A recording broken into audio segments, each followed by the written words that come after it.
Wanita dalam kerajaan Melayu Melaka berperanan sebagai pemimpin negara. Kelantan pernah dipimpin oleh wanita bernama Cik Siti Wan Kembang dan pemerintahnya berada dalam keadaan yang aman dan makmur. Semasa berumur 4 tahun, ayandanya mangkat. Raja Husin sempat menjadi pemangku raja selama 16 tahun sebelum baginda mangkat. Dan Cik Siti Wan Kembang pula ditabalkan menjadi raja dan bersemayam di Gunung Cintawangsa, Hulu Kelantan. Ramai pedagang Arab datang ke Kelantan dan memberi gelaran paduka Cik Siti serta mempersembahkan kijang kepada baginda sehingga gambar kijang diterapkan di wang mas perbelanjaan dan menjadi lambang Kelantan. Setelah baginda mangkat, Kelantan juga dipimpin oleh wanita yaitu Putri Sadong, anak Raja Loyor, juga merupakan anak angkat kepada Cik Siti Wan Kembang. Wanita juga berperanan sebagai penyelesai krisis politik. Sebagai contoh, Tun Kudu menyelesaikan krisis antara pembesar-pembesar. Silabir menyifatkan Tun Kudu terlalu cantik dan juling sedikit serta disuruh menyelesaikan krisis politik perebutan kuasa antara Tun Ali dan Tun Perak. Tun Ali dipaksa meletakkan jawatan karena terlalu tua dan disuruh berkawin dengan gundik raja. Beliau bersetuju dengan syarat Tun Kudu hendaklah menjadi istrinya.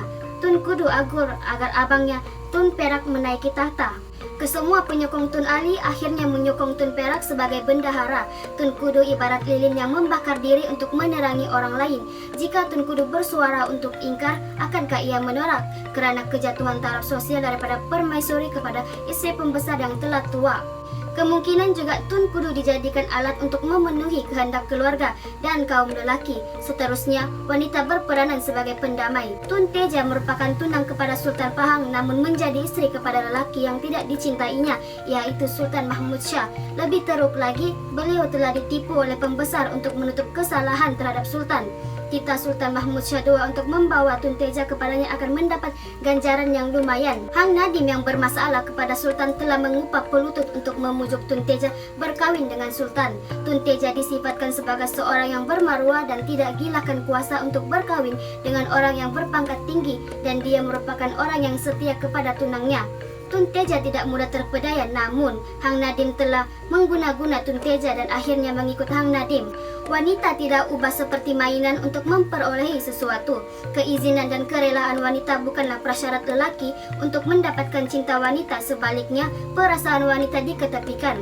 Wanita juga berperanan sebagai penentu pewaris tahta. Sebagai contoh, Sultan Mahmud Shah II menggunakan kuasanya untuk membunuh Tun Ali demi merampas Tun Fatimah. Tun Fatimah hidup dalam keadaan yang sengsara karena dendam terhadap Sultan Mahmud Shah II yang telah membunuh ayandanya, Tun Mutahir, dengan fitnah menggulingkan Sultan. Setiap kali Tun Fatimah hamil, ia akan menggugurkan kandungannya kecuali Sultan berjanji untuk menaikkan tahta anaknya sekiranya anaknya adalah lelaki. Tun Fatimah akhirnya berjaya mempengaruhi Sultan dan anaknya Sultan Alauddin Riyad Shah II menaiki tahta seperti yang diharapkan oleh Tun Fatimah. Wanita juga berperanan sebagai pengherat hubungan diplomatik. Sebagai contoh, Sultan Mansur Shah telah berkawin dengan Putri Betara dan Putri Hang Lipo yang merupakan Raja Cina. Melaka dan Majapahit serta Cina menjadi sahabat hasil daripada perkawinan. Wanita juga dijadikan hadiah seperti dang bunga dan dang biba untuk membalas jasa kepada Mak Dumua yang merupakan Raja Pasai.